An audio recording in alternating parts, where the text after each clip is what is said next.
이 오후 시간에 다시 한번 우리가 하나님 앞에 서서 하나님의 음성을 듣기를 원합니다. 즐겨 듣기를 원하오니 하나님 말씀하시고 말씀이 깊이 있게 우리 가슴에 새겨지게 하시고 우리 삶이 될 수 있도록 역사하여 주옵소서. 감사를 드렸고 우리 주 예수 그리스도 이름으로 기도드렸습니다. 아멘. 지금 니카라과 상황이 굉장히 많이 어렵습니다. 반정부 시위 때문에 많이 어려운 그런 상황이고, 그런 상황 중에 이제 어떻게 집회를 할 수 없는 지경까지 간 것 같아요. 그래서 이제 우리가 일단 들어가는 것도 힘들지만 그 안에 있는 사람들이 이 수도로 모이는 것도 지금 힘든 그런. 그리고 또 어떤 말을 들어보니까 강도들도 굉장히 지금 많이 이제 일어나고 있다고 해서 어쩔 수 없이 니카라과 사역을 못하게 다음으로 정확하게는 미루게 됐는데, 그래서 이제 온두라스 사역을 온두라스, 니카라과, 과테말라 이런데 이제 그 니카라과가 중간에 비었기 때문에 온두라스를 이쪽으로 미룰 것을 추진을 해봤는데 그게 좀 힘들 것 같아요.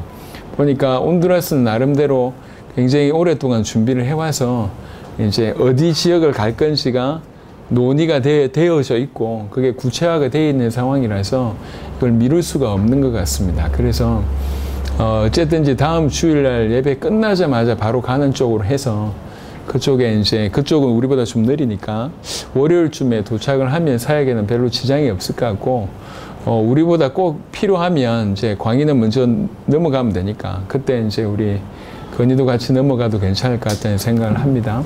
이렇게 사역이 좀 되는데 니카라과 팀의 몇 명은 이제 온두라스 사역에 어떻게든지 동참하겠다 이렇게 지금 연락이 와서 사역은 나름대로 조금 중심 있게 사역이 잘 될 것 같습니다.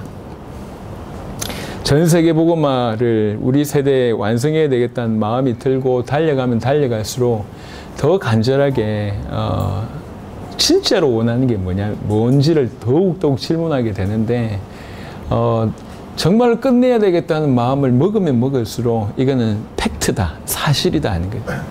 사실이고 사실이어야 한다.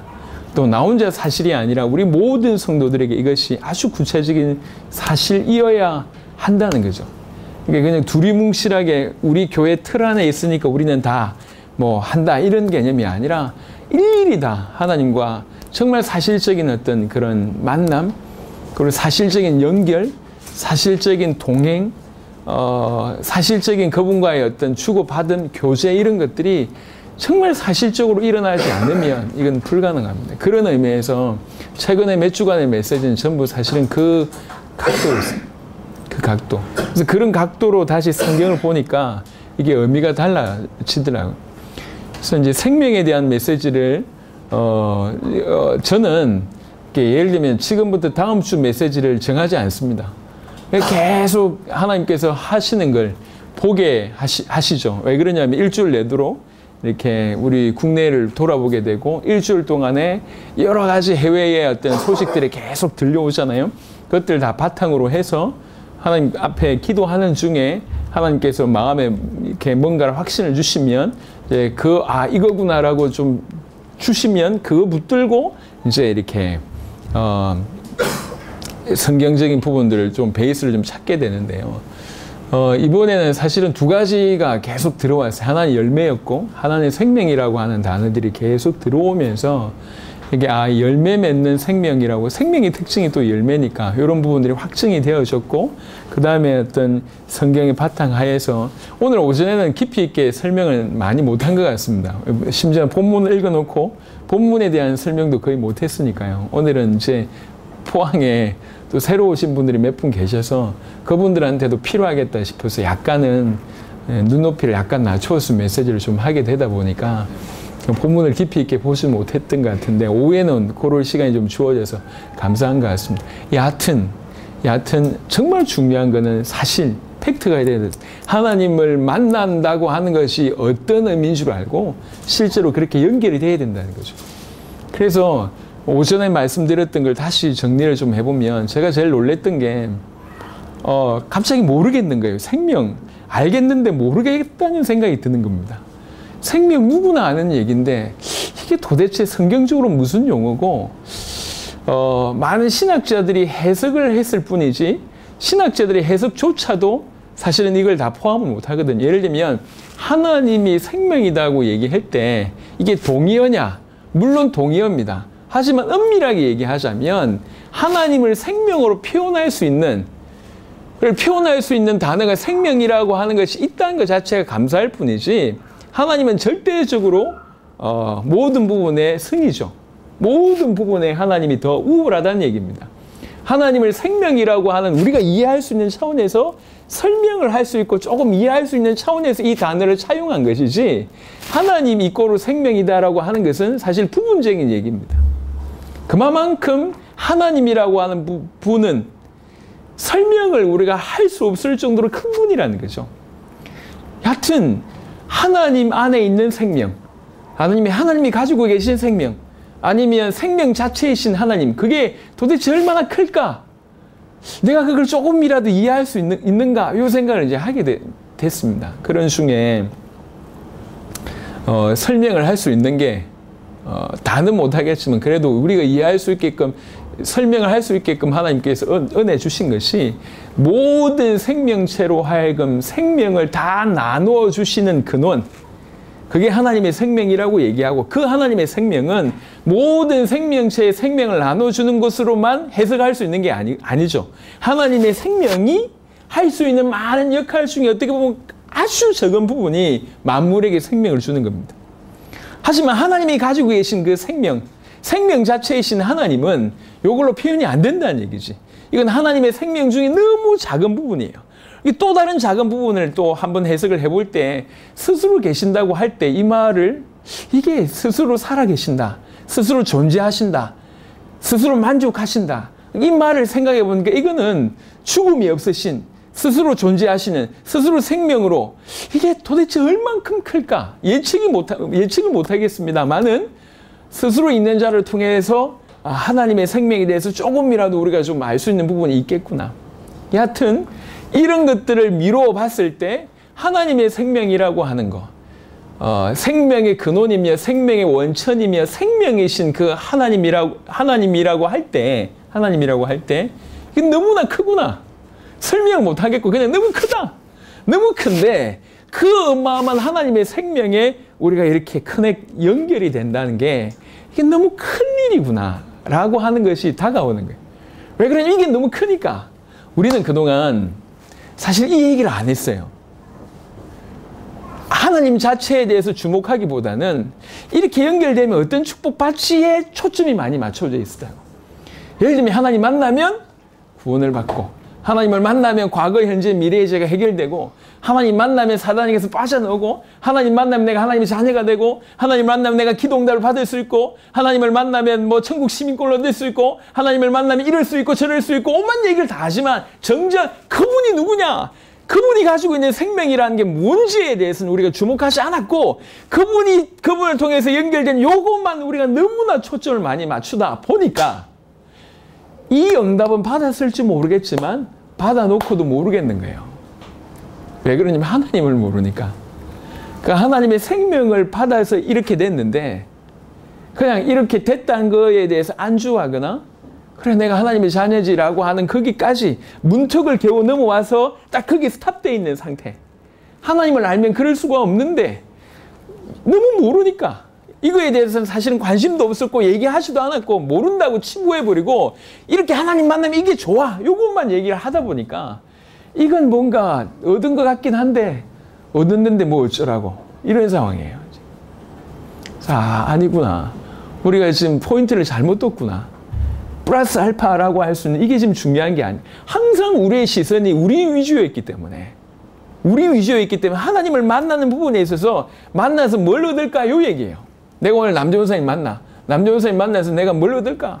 내가 김권사님 만나. 김권사님 이번에도 감자 줄까? 뭐 이렇게 만나.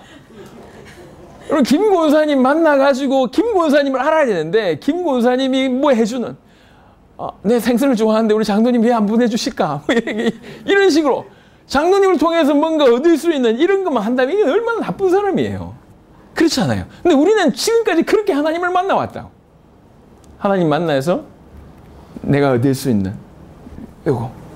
정작 하나님은 모를 뿐만 아니라 관심이 없어. 아이, 뭐, 됐어요. 뭐 이런 거지. 포항말로, 됐니도? 됐니도. 괜찮아요. 또 안 알려줘도 괜찮아. 오케이. 이런 거예요. 이게 참 슬픈 일이잖아요. 그게 가슴이 아픈 거예요. 이게 어떻게 이렇게 됐지? 어떻게 이렇게 진짜의 만남은 사라졌을까? 이거 어떻게 생명 대 생명으로 만나는 이게 왜 사라졌고 이것이 얼마나 엄청난지를 왜 주목하지 않았을까 그동안. 너무 어리석었구나. 너무나 우리만 나의 관계된 요것만 초점 맞추다 보니까 그 엄청난 하나님의 생명이라고 하는 것에 대해서도 몰랐고 그 하나님과 연결이 된다고 한다는 것이 이게 얼마나 엄청나고도 엄청나다는 사실을 몰랐구나. 이 사실, 하나님을 알고 하나님과 연결된 사실이 얼마나 엄청난지 안다면 사실은 다른 거는 줘도 괜찮고 안 줘도 괜찮은 거거든. 내가 하나님과 연결되어서 그 하나님께로부터 흘러나온 것들이 나한테 나가는 나를 통로 삼으셔서 하나님께서 당신의 일을 내 인생을 통해서 하신다. 그것 자체만 하더라도 너무 감사한 일이거든요. 하나님께서는 우리를 그냥 도구로 사용하실 때 모든 것을 사용하신다. 우리를 바꿔서 사용하신다. 우리는 나무 막대기인데 나무 막대기로만 사용하지 않고 그 나무 막대기를 살려서 사용하신다. 하나님의 방법이 항상 이래요. 하나님 우리를 통과하실 때는 우리를 살리면서 통과를 하신다고. 그러면 우리를 통해서 내가 뭐 엄청난 외적인 뭔가 대단히 없다 할지라도 그분이 나를 통과하시고 나와 관계하시고 나와 연결되어 있다고 할 때 우리가 느낄 수 있는 행복이 사실은 최고입니다. 그때 평안함이라는 게 오는 것이고 또 믿음이라는 게 오는 거, 하나님이 믿겨지기 시작하면. 저는 레니 목사님을 제일 먼저 만났을 때 농담 반 진담 반으로 그분이 한 말이 아직도 저는 늘 기억하고 있습니다. 자기에게 병이 하나 있대요. 무슨 병이냐? 하나님을 너무 잘 믿는 병이래요. 그 얘기를 하더라. 난 언제든지 준비되어 있습니다. 왜 그랬습니까? 왜 그러냐? 저는 병이 하나 있는데요. 하나님을 너무 잘 믿는 병이 있어요. 이래가지고 딱 하더니 그냥 막 뛰어드는 거예요. 그래서 귀하다. 그렇지.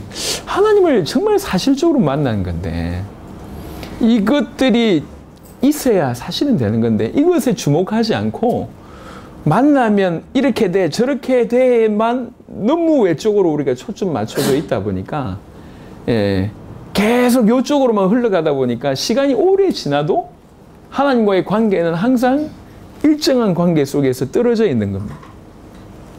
그러니까 지금 우리는 이런 정도의 수준 가지고는 이 정도의 어떤 관계성 가지고는 이후에 뭔가 올릴 수가 없어요. 진짜로 해야 될 일은 우리를 통해서 외적인 수많은 열매들이 많이 열리는 것보다 제대로 연결되어져서 남은 몰라도 내 안에서 이게 흘러 들어오게 해야 된다는 거죠. 흘러 들어오게 해야 된다는 거죠. 지금 그게 너무나 사실적으로 필요합니다. 세계복음화를 하나님께서 우리를 통해 하신다는 것도 이게 사실이라고 하면 이미 사실이라고 밝혀지고 있지만 너무나 큰 일입니다. 이 위대한 일 앞에 하나님께서 우리를 쓰신다고 하는 것이 너무 큰 일이기 때문에 더욱 주목해서 하나님과의 어떤 그런 사실적인 교제 이게 있어야 될 것 같아요. 제가 중남미 가서 아프리카 가서 표현을 이렇게 해야 될지 모르겠는데 부러웠어요. 뭐가 부러웠냐면 저렇게 사람을 의식하지 않고 하나님을 바라보는 모습 그게 부러웠어요. 예를 들면 우리는 찬양을 해도 주위의 사람 눈치를 보잖아요. 제 목소리 왜 저밖에 안 내지? 내가 목소리 더 내면 좀 이렇게 찬양 하나를 해도 내가 이 손을 이렇게 올렸을 때에 다른 사람들이 나를 어떻게 생각할까? 요즘 목사님이 좀 호르몬이 이상해지셨나? 이렇게 생각하지 않을까? 뭐 우리는 너무 주변에 눈치를 많이 봐요. 저는 중남미 사람들 이렇게 있을 때 당황했던 게 뭐였냐면 이런 겁니다. 보통 이렇게 다 접이식 의자로 있거든요. 이렇게 앉아 있잖아요. 그럼 저 뒤에서 이렇게 와서 내가 이렇게 앉아 있는데 요 바닥에 무릎 꿇고 나를 향해서 이렇게 기도해요. 내가 이렇게 앉아있으면 몸을 딱 틀어서 바닥에 무릎 꿇고 손을 이렇게 의자에 대고 이렇게 기도하면 꼭 나한테 기도하는 것 같은 이런 자세가 취해지거든요. 너무 당황스러웠는데 전혀 개념이 없어요. 그런데 사람을 보지 않아. 와서 그렇게 기도하고 찬양할 때도 아니 어떻게 저렇게 할 수 있을까 싶을 정도로 좁은 의자 사이인데도 막 뛰어다니는데 그냥 정말 기쁘게 찬양하는 게 느껴져요. 너무 아프리카는 더 하더라고 보니까. 아프리카는 더 해요. 그러니까 그런 게 부러웠어요. 하나님과의 적어도 우리 같은 장애물들을 너무 많이 가지고 있는 것을 그들은 안 가지고 있구나. 그래서 사람들이 없을 때 혼자만이라도 좀 뛸까 이렇게 이런 생각까지 들 정도로 야 이게 왜 하나님을 만나는데 사실적인 그 하나님 내 하나님을 내가 만나는데 내가 지금 뭐 하고 있는가 이런 생각이 들 때가 많아요. 그래서 요는 모든 그 하나님과의 그 하나님이 살아계시는 산자의 하나님이 맞다고 할 때 우리는 그 하나님과의 사실적인 만남이 반드시 필요합니다. 형식 뭐 있으면 좋은데요. 형식으로 만날 게 아니거든요. 사실로 만나야 돼요. 사실로. 정말 가슴 대 가슴으로 그 하나님을 만나야 돼요. 그 하나님을 그렇게 만나고 그 만남이 계속 이루어져야 됩니다. 그래야지 지속적으로 이 만남이 이루어질 때 흘러 들어옴이 실제로 느껴집니다. 계속 흘러 들어와요. 계속 흘러 들어올 때 우리가 우리 스스로 절대로 할 수 없었던 일들이 어느 순간부터 우리 안에서 행해지는 일이 벌어지는 거예요. 원래 나한테는 없던 소양들이 하나님으로부터 하나님이 계속 내 안에 침투하셔서 침투라고 하는 표현이 그래도 좀 맞는 것 같습니다. 계속 내 안에 흘러 들어오셔서 침투하셔서 내 인생을 살게 하시고 그분의 열매를 맺게 하시는 거예요. 이게 하나님의 방법이거든요.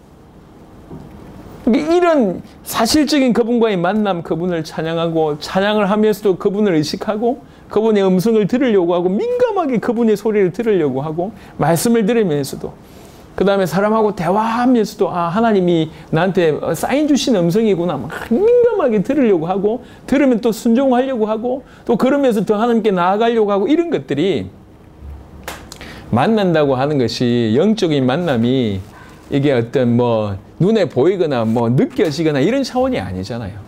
하나님 말씀으로 말씀을 매개로 말씀 자체로 만날 수가 있으니까 끊임없이 그렇게 사실적으로 하나님을 계속 만나치는 일들을 소원하면서 나갈 필요성이 있습니다.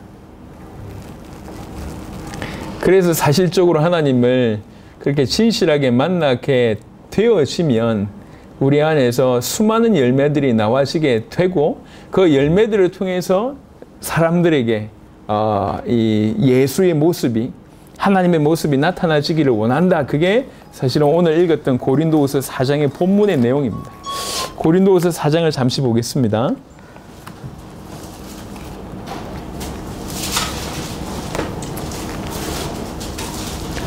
4장 전체의 내용은 사실은 굉장히 좀 여러 가지 상황이, 배경 상황이 좀 설명되어야 될 내용인데 10절, 11절만 짧게 설명을 한번 해보겠습니다. 우리가 항상 예수의 죽음을 몸에 짊어짐은 예수의 생명이 또한 우리 몸에 나타나게 하려 함이라. 우리 살아있는 자가 항상 예수를 위하여 죽음에 넘겨짐은 예수의 생명이 또한 우리 죽을 육체에 나타나게 하려 함이라 라고 얘기하고 있습니다. 고린도후서 5장 15절부터 17절에 잘 알고 있는 내용이잖아요. 우리 주님이 육체를 입으시고 죽으시고 사신 이유는 살아있는 자들로 하여금 다시는 자기를 위해서 살지 않게 하기 위함이다라고 얘기했는데 먼저 앞서서 그렇게 삶을 본인이 살고 있음을 얘기하고 있습니다. 우리 살아있는 자가 나를 위해서 살지 않고 항상 예수를 위하여 이렇게 살아가고 있는 이유가 본인이 먼저 그런 삶을 살고 있음을 얘기를 하고 있습니다. 진실로 예수님 때문에 항상 죽음에 넘겨지고 심지어 예수의 그 죽음, 다른 말로 십자가 사건을 얘기할 수 있고 그 다음에 십자가 사건으로 말미암아 또 본인도 그런 죽음에 처해질 그런 상황에 늘 있음에도 불구하고 왜 이런 일을 하느냐? 예수의 생명이 우리 몸에 나타나게 하리 함이라. 두 가지 의미가 있습니다. 하나는 그 예수의 생명이 본인을 살리는 것이고, 또 하나는 그 예수의 생명이 본인으로부터 나가서 예수의 생명이 나타나게 해서 예수의 생명을 전달하는 역할까지를 이 안에서 같이 포함하고 있습니다. 그래서 모든 삶과 죽음에 있어서 기준이 예수라는 거죠. 예수가 그리스도라고 하는 복음이 기준이고, 이 예수의 생명, 이 복음을 나타나게 하기 위해서 항상 예수의 십자가를 내가 기억을 하고 그것을 생각하고, 그 다음에 예수의 십자가를 전달하기 위해서 죽을 수밖에 없는 상황 속에서도 자기 몸을 던져서 결국에는 예수의 생명을 나타나게끔 하나님께서 우리를 그렇게 붙들고 계시다, 그 얘기를 하는 겁니다. 우리가 정말로 사실적으로 그분과의, 예수가 그리스도라는 복음으로 그분과의 사실적인 연결이 되어 있지 않으면 이런 삶은 절대로 불가능합니다. 절대로 불가능합니다. 그래서 예수의 십자가가 사실이 되어졌을 때, 정말 나를 위한 십자가고 그분과 지금 십자가로 말미암아 그 하나님과 매번 매초 매분 만나고 있을 때에 우리는 어디까지 갈 수 있냐면 죽음의 위기까지 갈 수 있는 겁니다. 죽음의 상황도 갈 수 있는 거예요. 왜 그러냐면 상황은 죽음의 상황이지만 실제로 나는 계속 살고 있으니까. 예수의 생명 안에 내가 계속 살고 있고, 육신적으로 만약 죽을 상황이 벌어진다 할지라도 그것은 그냥 통과의 예뿐입니다. 통과하면 영원한 생명 가운데 머물 수 있다는 걸 알고 있기 때문에 이미 맛을 보고 있고, 맛을 보기 때문에 거기까지 가는 거예요. 거기 가서 또 그것이 문제가 안 되는 겁니다. 왜 그러냐? 만약 죽음이 온다 할지라도 그 죽음 이후에는 영원한 생명이 있기 때문에, 그래서 그런 걸 정말로 구체적으로 누리고 있기 때문에 이런 삶을 산다고 얘기하는 겁니다. 그래서 저는 그런 사람들 많이 봤습니다. 목숨을 드리겠습니다. 찬양 중에도 의외로 그런 극단적인 찬양들이 많아요. 가스펠도 보시면 극단적이라고 표현할 수 있는 내 생명을 주님께 드립니다, 목숨을 드립니다, 삶을 드립니다, 거의 그런 찬송이 아닌 게 없어. 거의 대부분 가스펠은 거의 다 그래요. 거의 다. 그런데 과연 드릴 수 있겠는가를 질문을 해보면 확신을 가지고 있는 사람들은 없죠. 확신할 수는 없습니다. 하지만 그럴 수 있는 상황 가운데 머물러 있냐는 거죠. 과연 그 상황에 왔을 때 네가 네 목숨을 드릴 수 있는 그런 삶을 지금 살아가고 있느냐라고 물어봤을 때 그건 아니에요. 많은 사람이 착각합니다. 때가 되면 하나님 힘 주시가지고 내가 순교할 수 있겠지. 천만의 말씀. 하나님은 그런 순교를 원하지 않습니다. 평상시에는 살다가 총 들여내고 니 믿을래 죽을래 할 때 저 죽을게요 라고 하는 그거를 평상시에 망가졌는데 반짝 마지막 때 어째가 갑자기 충만해가지고 그때 내 죽을래요, 이걸 원하시지 않는다니까. 평상시의 삶 속에 그럴 수밖에 없는 삶을 지금 살기를 원한다는 거예요. 그건 이론으로 안 되는 겁니다. 그건 지식이 아닙니다. 그건 사실이어야 가능한 겁니다. 사실이어야지 그게 가능할 수 있는 일이에요. 사실이에요. 집에 불이 났는데 집안에 아이가 있어. 내 아이가 아닙니다. 불 속에 뛰어들 수 있는 사람은 많지 않을 겁니다. 근데 내 아이다 안 뛰어들 부모 거의 없을 겁니다. 왜 그렇습니까? 사실적인 관계니까. 그렇잖아요. 하나님과 사실일 때 이게 매 순간 그냥 성경에 기록된 하나님 먼 구약의 옛날 인물을, 그게 아니라 지금 나와 만나주시고 나와 교제하신 그 하나님을 내가 팩트로 사실로 계속 누리고 끊임없이 내 안에 흘러들어오고 내 모습을 통해서 그분의 영광이 계속 드러난 이런 삶을 계속 살아갈 때 예수의 생명을 위하여 예수의 죽음을 몸에 짊어지고 항상 죽음에 넘겨질 수도 있다는 거예요. 그래도 가능하다는 겁니다. 저는 이런 삶이 기대가 됩니다. 이런 삶을 원합니다. 이게 사는 것이라는 생각을 합니다. 이게 맞다고 생각합니다. 죽음이 두렵지 않습니까? 두렵습니다. 하지만 저는 더 바라는 건 뭐니? 그 죽음을 넘어설 수 있는 그 예수의 생명이 그게 너무 간절히 원한다는 거예요. 그런 주님과의 교제, 그것을 너무 원한다는 거예요. 한번 반짝었던 사건일 때 내가 용기를 내는 건 말고 평상시에서 예수의 십자가 사건이 십자가 사건이 예수의 생명이 내게 늘 머무는 바로 그런 삶. 펄떡펄떡 주님과의 교제를 사실적으로 누린 바로 그런 삶을 원한다는 거죠. 주님이 원하시는 것도 바로 이겁니다. 열매 얘기를 잠시 해보면 지금까지 우리는 너무 열매를 오해했던 것 같습니다. 한때 뭐 생명운동 이런 표현을 썼었습니다. 그래서 구원받은 자에게는 생명의 역사가 일어나야 된다. 이래가지고 생명운동을 정의하기를 영접운동 이꼬르 생명운동 이렇게 정의했습니다. 그 말까지는 일리가 있는 것 같습니다. 하지만 영접운동은 즉 영접기도운동으로 변질됐습니다. 영접운동과 영접기도운동은 다른 얘기예요. 정말로 영접하면 생명이 일어나는 거죠. 그건 맞는 얘기입니다. 하지만 영접운동과 영접기도운동은 분명히 다른 얘기입니다. 근데 생명이 있는 자는 영접기도를 시키는 자가 생명이 있는 자다. 생명이 있는 자는 영접기도하는 일이 계속 일어난다라고 하는 식으로 이꼬르로 만들어놨습니다. 이건 맞는 얘기냐? 이거는 거의 100% 틀린 얘기입니다.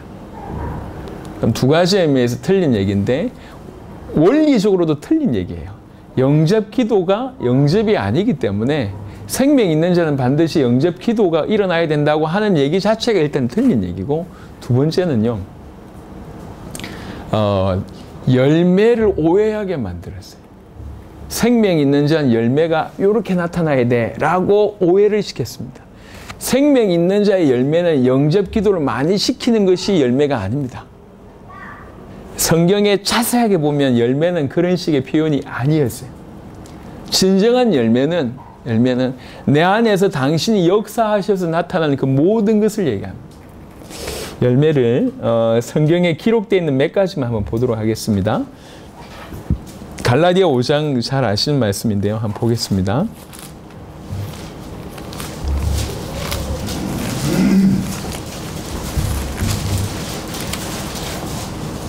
갈라디아 5장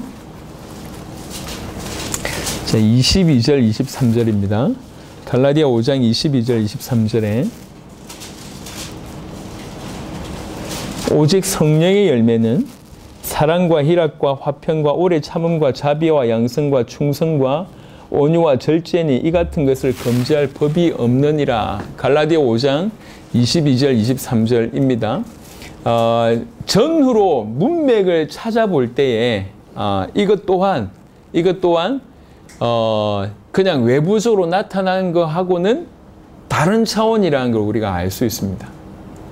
그리고 그냥 이렇게 아주 깊이 있게 이게 무슨 뜻이냐 이건 설명할 시간이 없고요. 큰 얘기만 몇 가지 해보겠습니다. 그 다음에 로마서 6장을 한번 보겠습니다.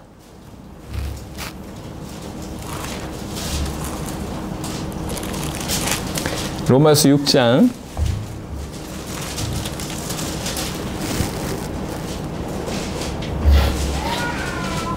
로마서 6장 22절입니다.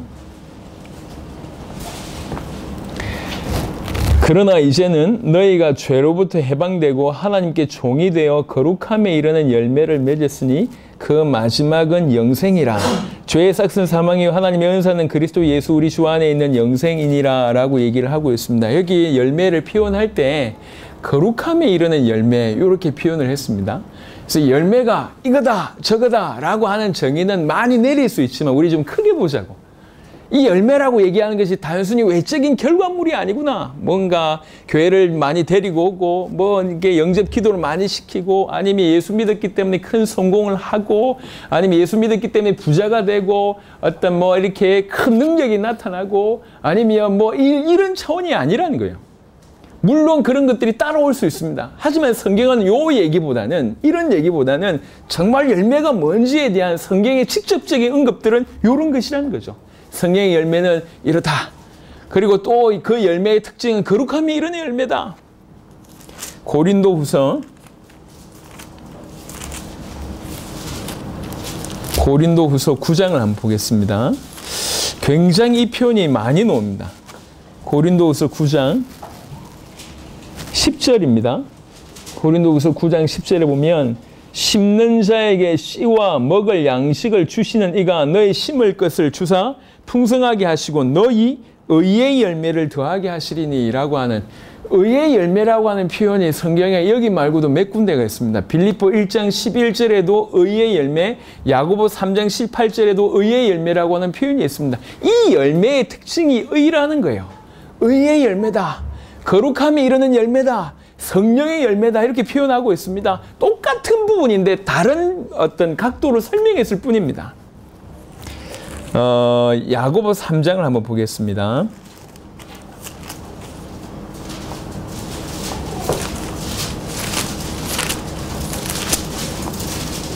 야고보 3장 17절 18절을 보겠습니다.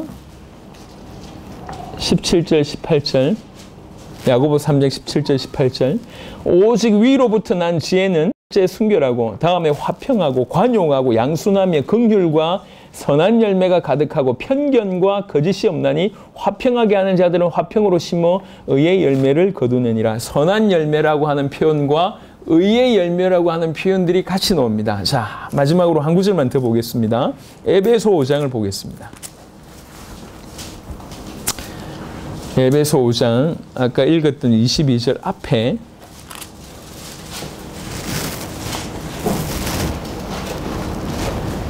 에베소 5장 8절 보면 너희가 전엔 어둠이든 이제는 주 안에서 빛이라 빛의 자녀들처럼 행하라. 그래놓고 9절에 빛의 열매는 모든 착함과 의로움과 진실함에 있느니라 라고 얘기를 하고 있습니다. 여기는 또 빛의 열매라고 하는 표현을 썼습니다. 자, 열매가 뭐냐? 열매는 이러이러한 것이다 라고 얘기할 수 있지만 그 열매는 총칭을 하면 하나님이 내 안에서 나를 통해서 당신의 모습을, 당신의 나타남을 보여주는 결과라는 거죠. 그래서 우리는 이것을 너무나 많이 오해해서 외적인 뭔가를 만들어내는 것을 결과라고 했습니다. 그래서 제가 이제 전도사가 되기 전에 간사로 있을 때의 일입니다. 그러니까 좀 큰 교회에 있었는데요. 제가 한두 번은 언급을 했었던 것 같아요.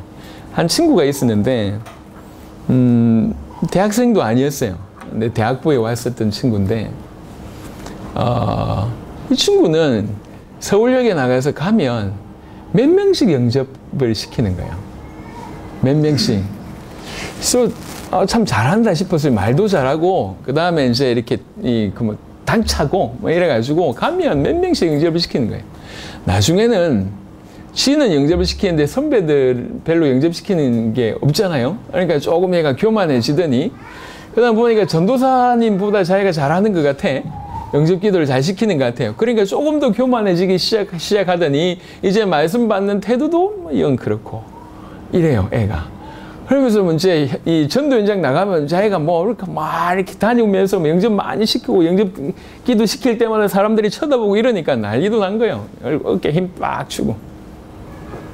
근데 무슨 일이 벌어지냐면 일단 영접했던 사람들 중에 지속적으로 신앙생활을 하는 애가 거의 없고 그 다음에 계속 교회 안에서 계속 부딪힘이 있는 거예요. 계속. 얘는 집안의 배경이 좀 그랬어요. 아버님이 독특한 사고방식을 좀 가지고 계셔가지고 중학교 1학년이 딱 되더니 이제 내가 다 키웠다. 그러니까 네가 알아서 생활해라. 같이 살면서 그래가지고 중학교 1학년 때부터 집에서 돈 하나를 안 줬대요. 밥도 안 주고. 그래서 중학생이 알바를 하면서 돈을 벌어가면서 공부를 한 거지. 그러니까 자연스럽게 뭐 공부를 제대로 못할 거 아닙니까? 중학교 때부터 그렇게 나가 버릇하다 보니까 안 좋은 문화가 휩쓸리게 되고 그런 중에 예수를 믿게 되다 보니까 이게 나이가 어리지만 뭔가 사연이 있는 거지. 그 사연 가서 얘기하니까 내 예수 믿고 좋아졌다 이런 얘기하니까 그 얘기를 듣고 영접기도 해주는 사람들이 많았던 거죠. 제가 걔를 가만히 지켜보면서 과연 저게 열매일까 하는 생각을 계속 하게 됐습니다. 외적인 부분들은 열매일 수 있습니다. 하지만 그게 하나님 주신 열매일까? 지금도 저는 확신하지 못하겠어요. 그건 하나님 주신 열매가 아닙니다. 영접 기도를 몇 명 시키는 건 중요하지 않습니다. 물론 안 시키는 것보다 시키는 게 좋을 수도 있습니다. 제가 하는 요지는 뭐냐면 우리의 눈이 전부 아까도 말씀드렸듯이 하나님과 만나면이라고 얘기할 때 하나님이 누군지를 알면 만난다는 거에 대해서 너무 어마어마하게 생각할 건데 이건 모르고 만나면 주어지는 플러스 알파에 늘 기울이셨듯이 열매조차도 그런 차원으로 해석을 한단 말이에요. 그래서 몇 명 영접을 못 시켰어. 아유, 내가 내가 아직 그런가 보다. 아니면 대단한 결과가 없어. 아이고, 내가 그런가 보다. 이런 생각을 계속 하는 것 같아요. 그런 차원이 아닙니다. 성경은 제 말이 아니라 열매라고 하는 부분에 대해서 이렇게 언급하고 있음을 저와 여러분들이 지금 훑어본 거예요. 이게 전부 다 초점이 뭐냐면 하나님이 내 안에서 역사하셔서 나를 바꾸시고 그 나를 바꾸신 모습이 나타나는 모습들을 이렇게 설명하고 있습니다. 우리가 주님과 교제를 하게 되면 그 엄청난 생명과 연결되어서 그 생명에서 계속 공급을 받으면 끊임없이 그 공급이 내 안에서 침투되기 시작을 하면 바뀌기 시작을 해요. 바뀌기 시작한다. 그래서 도무지 나에게 없던 모습들이 나와지기 시작한다. 우리 셋째가 이제 유치부 아이들하고 이렇게 노는데 어느 날 저기 창원에 이제 또래 한두 살 언니죠. 예, 왔어요. 같이 어울려 다녔어요. 며칠 어울리고 나서는 얘가 갑자기 사투리를 쓰는 거야. 7살짜리가. 7살짜리가. 사투리를 쓰기 시작하는데 왜 그러냐면 한두 살 친한 언니도 그렇고 또 이제 주변에도 사투리 쓰는 친구들이 있으니까 그 며칠 어울렸다고 사투리 말도 안 되는 억양을 가지고 사투리를 계속 쓰는 거예요. 이게 환경이라는 게 사실은 이런 거구나. 환경이라는 게 사실 이런 거구나. 계속 보고 듣고만 해도 나타나는 것이 다를 것인데 끊임없이 그분과 어떤 그 사실적인 교제, 이거는 그냥 단순히 묵상, 명상 이런 수준이 아닙니다. 사실적으로 만나는 거예요. 인격적으로 만나는 거예요. 하나님은 인격적인 겁니다. 인격적으로 만나는 거예요. 인격적으로 만나서 그 인격적인 만남을 하나님 어떻습니까? 질문하는 것도 인격적인 하나님이라면 이렇게 질문할 수 있잖아요. 그리고 하나님 저에게 지금 뭐라고 말씀하십니까? 하나님께서 양심으로 주실 때도 있지만 말씀으로 주실 때가 있잖아요. 그럼 더 예민하게 듣고, 사건으로 주실 때도 있잖아요. 더 예민하게 듣고, 환경으로 주실 때도 있잖아요. 더 예민하게 들으려고 하고, 들으면 순종하려고 하고, 궁금하면 물으려고 하고, 이런 것들이 계속 사실적으로 된다는 거죠. 그러면서 십자가가 더 커지고 생명이 더 커지고 그렇게 되어졌을 때 죽음의 상황까지 나를 던질 수가 있다는 얘기입니다. 그런 중에 이런 생명은 자연스럽게 열매라고 하는 형태로 나타나는데 이 열매는 절대로 그동안 우리가 알았던 외적인 결과적인 열매가 아니라는 거예요. 아까 우리 이제 장 집사님하고 잠시 대화를 했는데 왜 그런지 모르겠다면서 계속 전도하고 싶다는 얘기를 하셨어요. 그러니까 이제 은혜죠. 전도의 열매가 열매입니까? 전도하고 싶은 마음이 열매입니까? 이미 열매가 시작된 거잖아요. 하나님께서 그 마음을 하나님께서 일하시는 사인이잖아요. 이 모든 것들이 열매라는 거죠. 비단 밖으로 드러나지 않는다 할지라도 내가 정말로 그렇구나. 내가 하나님을 제대로 알아야 되겠고 만나야 되겠다. 정말 하나님 앞으로 가야 되겠다. 이게 누가 준 마음이냔 말이에요. 그런 것들이 지금 열매로 계속 나와지는 겁니다. 이게 쌓여지고 가는 거죠. 내가 이래가지고는 하나님의 어떤 영광을 못 보이겠구나. 이건 좀 절제해야 되겠다. 이런 것들이 있잖아요. 생활 중에도 하나님 내 안에서 일하시는 거거든요. 계속. 그래서 생명의 주인이신 그 영원한 하나님과 연결이 되어 있을 때 자연스럽게 이런 결과가 나옵니다. 우리 요한복음 15장 보겠습니다.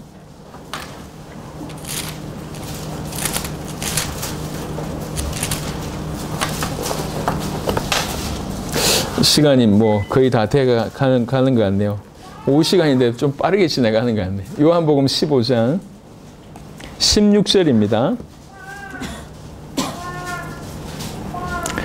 요한복음 15장 16절, 오전에 4절 5절까지 봤고요. 요한복음 15장 16절 너희가 나를 택한 것이 아니요 내가 너희를 택하여 세웠나니 이는 너희로 가서 열매를 맺게 하고 또 너희 열매가 항상 있게 하여 내 이름으로 아버지께 무엇을 구하든지 다 받게 하려 함이라. 여기 보면 크게 세 가지를 설명을 할 수가 있습니다. 첫 번째는 너희가 나를 택한 것이 아니고 내가 너희를 택했다. 이게 첫 번째입니다. 두 번째는요. 왜 택했냐라고 얘기할 때에 열매를 맺게 하고 또 너희 열매가 항상 있게 하기 위해서 너희를 택했다. 이게 두 번째입니다. 그리고 그렇게 되면 뭐 하려고 하는데요? 세 번째, 내 이름으로 아버지께 무엇을 구하든지 다 받게 하려 함이라. 그것 때문이다. 이렇게 얘기를 하는 겁니다. 이 세 가지 각각을 짧게 한번 훑어보겠습니다.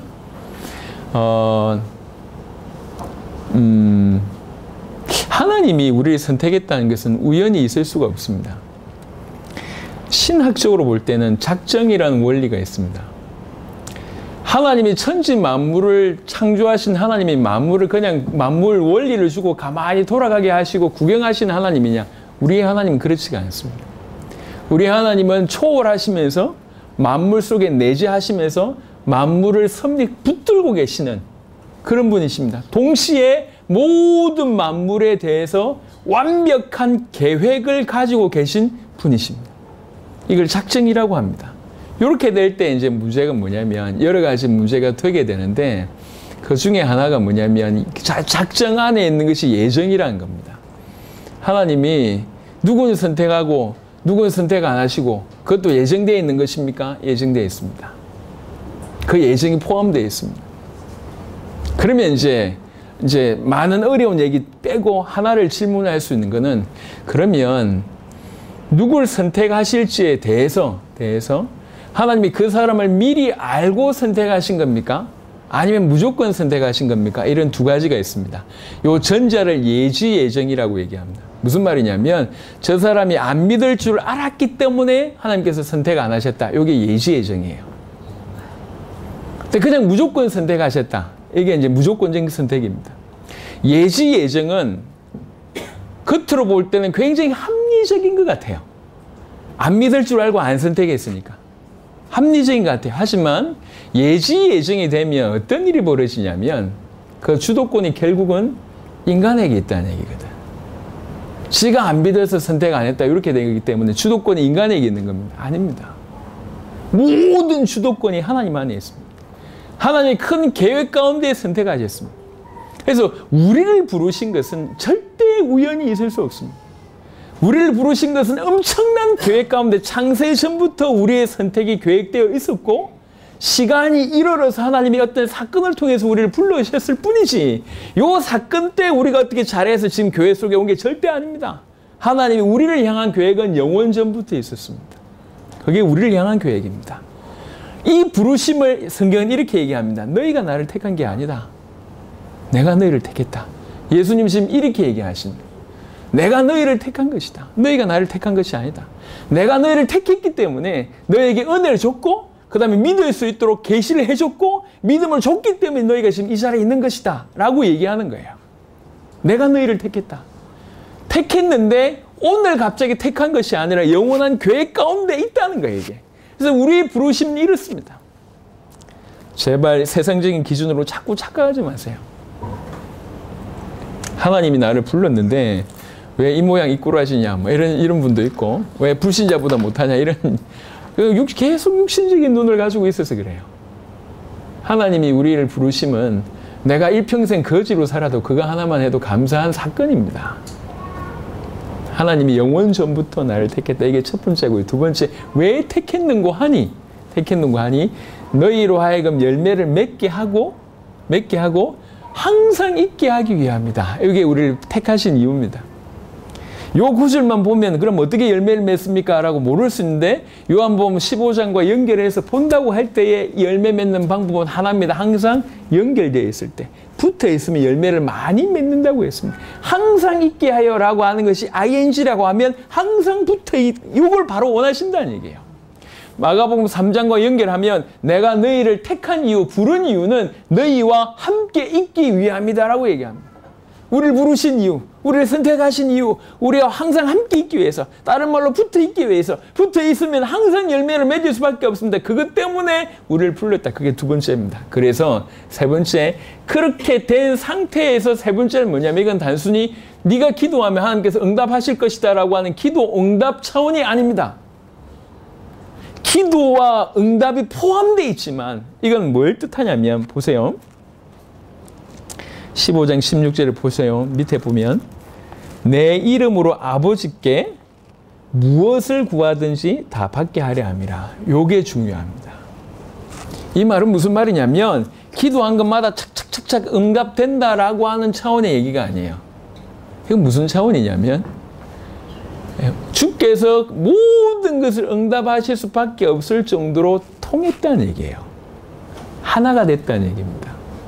무슨 말이냐면 많은 사람들의 기도가 응답이 안 되는 가장 큰 이유는 자기 욕심을 위해서 기도하거나 아니면 정욕 때문에 기도하거나 아니면 기도하지 않았습니다. 근데 구하는 것마다 주신다고 하는 것은 무슨 말이냐면 주실 것을 구한다는 얘기예요. 그 말은 통한다는 얘기입니다. 항상 열매가 있게 해서 기도 응답 받게 하기 위해서 나를 불렀냐 이렇게 되는 요 말은 아니잖아요. 너 기도해서 응답 잘 받게 하기 위해서 내가 특별히 너를 불렀다 이런 차원의 얘기가 아니라면 이 말은 그 말이 아닙니다.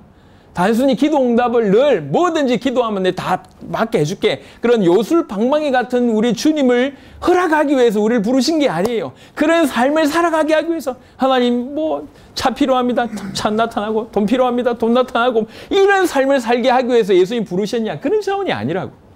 뭐든지 기도하면서 받을 수 있는 상태는 뭐냐면 주님과 온전히 하나 된 상태를 뜻하는 거예요. 바로 그걸 원한다는 거죠. 그게 기도하면 응답되는 형태를 뭐든지 기도하면 응답되는 형태의 삶으로 보여진다는 거거든요. 이면은 뭡니까? 그렇게 주님과 소통이 되고 하나가 되고 연결이 되어 있다는 바로 그 얘기를 하는 겁니다. 지금 우리 주님이 우리를 부르신 이유입니다. 항상 당신과 함께 있기 위하고 우리를 통해서 당신의 열매가 나타나기를 원하고 주님과 완전히 소통되어서 주님이 원하시는 삶을 살게 하시기를 원한다는 거죠. 그런 삶을 원한다는 겁니다.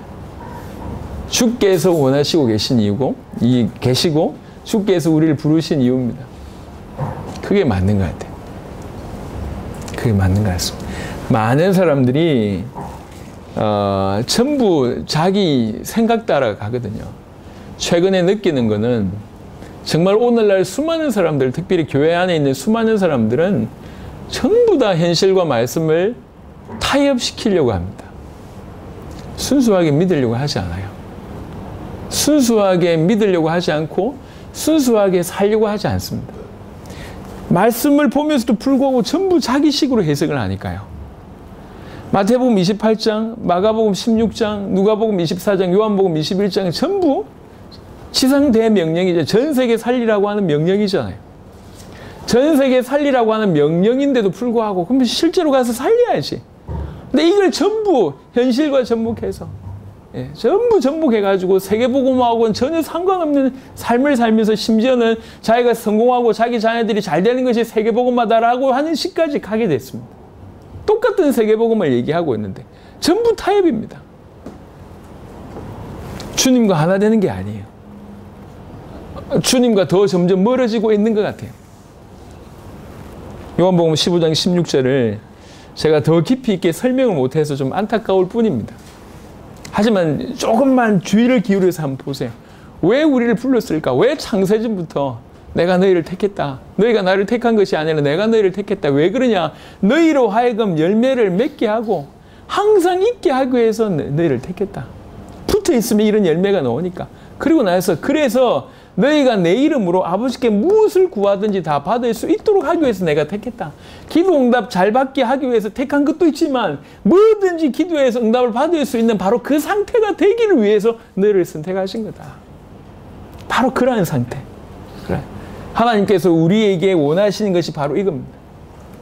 주님이 원하시는 것이 내가 원하는 것이고 내가 원하는 것이 주님이 원하는 것이 되도록 주님이 원하신 그것이 내 최고의 관심이 되고 내 관심이 주님의 관심이 되는 그런 거죠.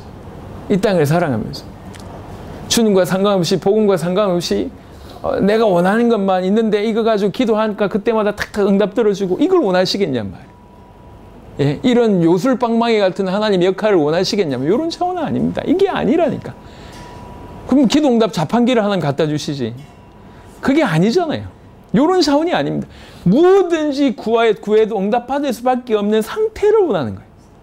그분의 관심이 내 관심이고 내 관심이 그분의 관심이라. 내 오로지 소망, 내 오로지 희망이 내가 정말 오로지 그 원하는 그 소원이 주님이 원하시는 바로 그 소원이 되는. 그래서 성경에 보면 이게 창세기 1장과 연결되어 있거든요. 세계복음화는 주님의 소원입니다.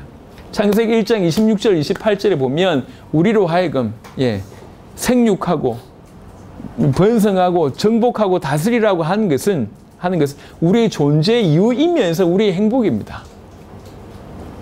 우리의 존재 이유이면서 행복이면서 동시에 주님의 소원이라. 이게 같다고요. 원래 이게 같았다고. 주님의 소원이 우리의 행복이고 우리의 존재 이유였고 그것이 주님의 소원이었어요. 이게 원래 같았다고요. 하나님과 단절되면서 이게 다 깨진 거예요. 근데 복음으로 말미암아 점점 이렇게 회복되고 있는 겁니다. 정말 주님이 원하시는 것이 내가 원하는 것이게 되고 그 주님이 원하는 삶을 사니까 내가 너무 행복하고 내가 이것 때문에 태어나고 이것 때문에 사는 거구나라고 깨달아지고 점점 이것이 발전되어지고 주님의 소원은 더 가속화되고 같아지는 겁니다. 원래 같은 거기 때문에 바로 그걸 원한다는 겁니다. 이게. 막연한 얘기가 아닙니다. 그래서 생명, 열매, 그 다음에 이런 상태가 어울러져서 우리가 이해할 수 있는 본문이 요한복음 15장의 16절의 본문이었습니다. 그리고 요것에 또 다른 표현이 고린도후서 오늘 읽었던 본문 4장 10절과 11절의 본문입니다. 내가 왜 예수의 죽음을 항상 짊어지냐? 예수의 생명을 나타내게 하려 합니다. 예수의 생명을 나타내게 하려 합니다. 이게 온전히 요한복음 15장 16절에 걸맞는 삶이 고린도후서 4장 10절 11절로 표현되는 겁니다. 이런 삶이거든요. 실제 고린도후서 4장 10절과 11절의 삶이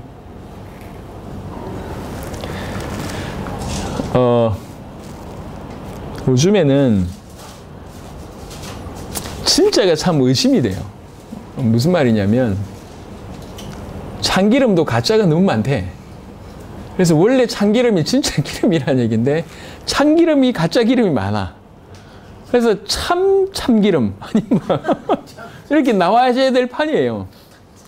요즘에는 기름값이 싸면요. 어느 주유소에서 기름값이 싸면 무슨 생각이 듭니까? 가짜 아닐까 이런 생각이 드는 거예요. 왜 그러냐? 가짜 기름을 그렇게 많이 사용한다면서요. 유기농 야채래요. 진짜일까? 이러면서 막 이렇게 먹게 되는 겁니다. 왜 그러냐면 가짜가 너무 많으니까. 신앙생활도 마찬가지인 것 같아요. 또 우리의 삶도 그런 것 같아요. 가짜를 보면서 진짜인 것처럼 알고 지금까지 자라왔거든. 거룩하게 기도하고 사람들 위해서 봉사하고 구제하는데 실제 주님과의 어떤 깊은 사실적인 거 없는 상태로 구제하고 봉사하고 교회 일하고 이런 모습들을 잔뜩 봐오다가 우리도 그렇게 하고 있지만 실제 이건 깊은 사실적인 어떤 교제, 만남 이런 건 없는 상태로 더 열심히 하면 이렇게 될 수 있을 줄 알고 아닙니다. 더 열심히 한다고 되는 게 아니에요. 가던 길을 다시 멈춰야 됩니다. 그리고 다시 확인해 봐요. 그래서 대단한 어떤 우리가 그동안 알았던 외적인 열매에 포커스를 맞추지 말고 정말 살아계신 하나님 앞에 1대1로 서서 그분에게 계속 가는 거예요. 계속 가면서 민감하게 그분의 음성을 듣고 음성을 순종하면서 또 더 하나님께 나아가고 계속 이런 일이 내 안에서 사실적으로 일어날 때 그분이 내 삶에 들어오심을 침투하심을 느끼게 된다. 그분의 말씀이 내 삶에서 이루어지고 그분의 중심이 전달이 되고 그분의 많은 어떤 이 영향력들이 내 안에 흘러나오고 그 열매입니다. 붙어 있을 때 나와진 열매입니다. 그렇게 열매 맺는다고 하는 것은 붙어 있다는 얘기고, 그렇게 붙어 있게 됐을 때 점점 더 이 격차 있던 주님의 관심과 우리의 삶이 달랐던 것들이 이게 줄어든다. 원래 창세기 1장의 모습처럼 연결이. 그래서 어느 순간에는 주님의 소원이, 주님의 관심이 내 관심이 되고, 내 중심과 그분의 중심이 소통이 되고, 내 행복이 주님의 소원과 연결이 되고, 뭐든지 기도하면, 그럴 때는 하나님 이걸 원하시는구나, 기도하면 응답받는 이런 삶을 원하셔서 불렀다는 거예요.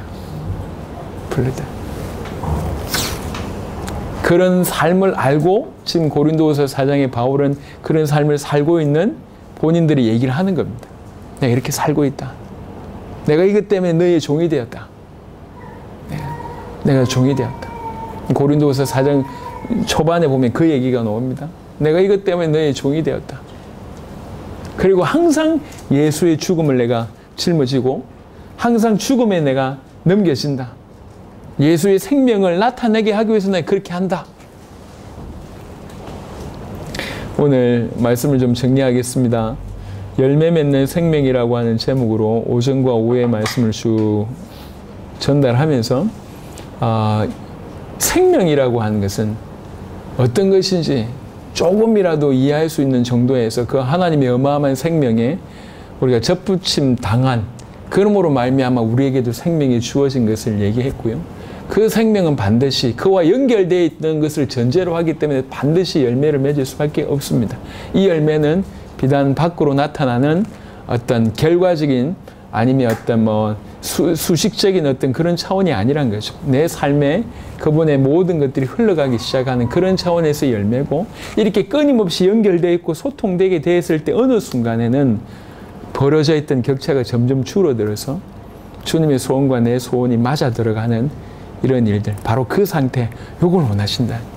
이런 온전히 주님과 하나 되는 요런 걸 원하시고 바로 이것 때문에 우리를 부르셨다는 거예요.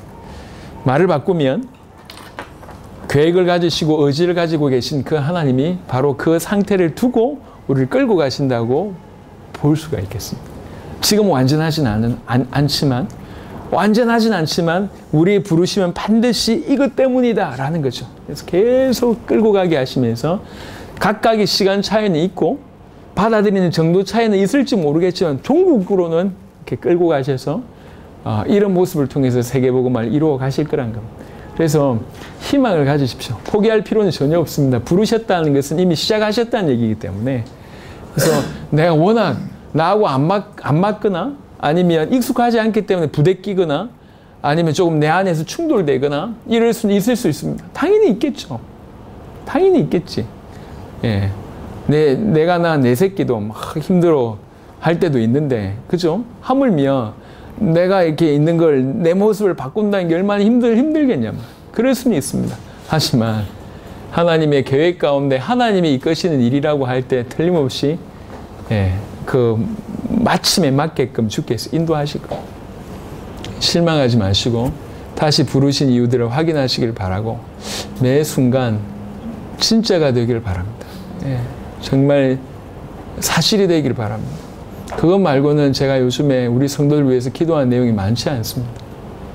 이거면 된다. 정말 사실적으로 주님을 만나고 사실적으로 주님과 교제하는 것이 전부다. 그럼 된다. 그러면 그 안에 하나님의 계획들을 다 인도를 받을 거기 때문에 결국 우리 대의 세계복음화의 어떤 주역들로 다 세울 것이다. 그래서 할 수만 있다면 방해되고 장애되는 많은 요소들을 내려놓고 사실적으로 하나님을 만날 수 있도록 도와야 되겠다. 사실적으로 하나님 만나게 하는 것이 힘이다. 제가 할 수 있는 최고의 도움은 특별히 메시지로 전달하는 이것이 가장 큰 일이기 때문에 시간이 될 때마다 이렇게 강하게 말씀을 좀 전달합니다. 이제 아마도 다음 주 오전 예배까지는 제가 드릴 수 있을 것 같은데 그 이후로는 한 달 정도는 또 이렇게 많은 시간 저기 어떤 인터넷 환경이 되면 메시지를 좀 보내드릴 수 있을 것 같은데 그렇진 이렇게 보장 못하니까요. 그러니까 한국에 있을 동안만이라도 이런 시간을 잘 활용해서 좀 깊이 있는 메시지를 전하려고 발부둥 쳐왔습니다. 하여튼 한국에 있을 수 있는 올해 중에 가장 긴 이제 6월달이 저희 이제 거의 이 기후로 가고 있고 7월달부터는 본격적으로 다시 전 세계를 나가야 됩니다. 많이 기도를 부탁드리고 기도하시면서 더욱더욱 하나님 앞에 같이 저와 여러분들이 서게 되기를 그리스도 예수 이름으로 축원합니다. 제가 간절히 한번 기도하고 축도함으로 오후 예배를 마무리하도록 하겠습니다. 하나님 감사합니다. 이 포항교회에 와서 또 하나님 앞에 하나님 말씀을 전할 수 있게 축복하셔서 감사합니다. 그 엄청난 하나님의 생명과 연결이 되온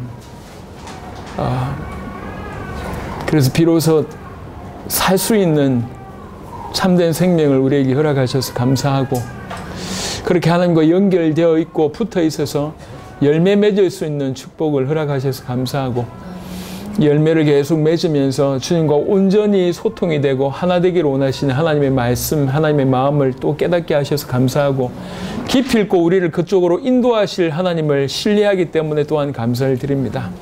정말 모든 성도들이 과거의 모든 신앙생활을 했던 것을 사실은 돌아보고 주님 앞에 사실적으로 진짜로 또 참되게 하나님을 만나고 교제하고 누리고 그분의 침투하심과 내 안에 흘러 들어오심을 깨닫고 그 하나님의 말씀에 순종하고 끝까지 주님과 동행하며 쫓아가는 귀중한 주의 백성들이 될 수 있도록 역사하여 주시옵소서. 그래서 정말로 진정성 있는 신앙생활을 할 수 있게 하여 주옵시고 그 중심으로 영혼들을 살려내고 그런 중심으로 교회와 또 지역과 맡은 나라와 세계를 살릴 수 있도록 역사하여 주옵소서. 오늘 이 자리에 또 귀중한 여러 교회, 여러 지역의 교회들이 같이 모여서 예배를 드렸습니다. 주님 기뻐 받으시고 이들을 통해서 세계복음화가 앞당겨질 수 있도록 축복하여 주옵소서. 지금은 우리 우주 예수 그리스도의 은혜와 하나님의 사랑과 성령의 내주 인도 교통 역사하심이 약속된 말씀 그대로 살아가기를 소원하는 주의 백성들 머리 위에 포항교회 위에 복음 가득한 교회와 당대 세계복음화 사역과 제자들 머리 위에 지금부터 영원토록 항상 함께 있을지어다. 아멘.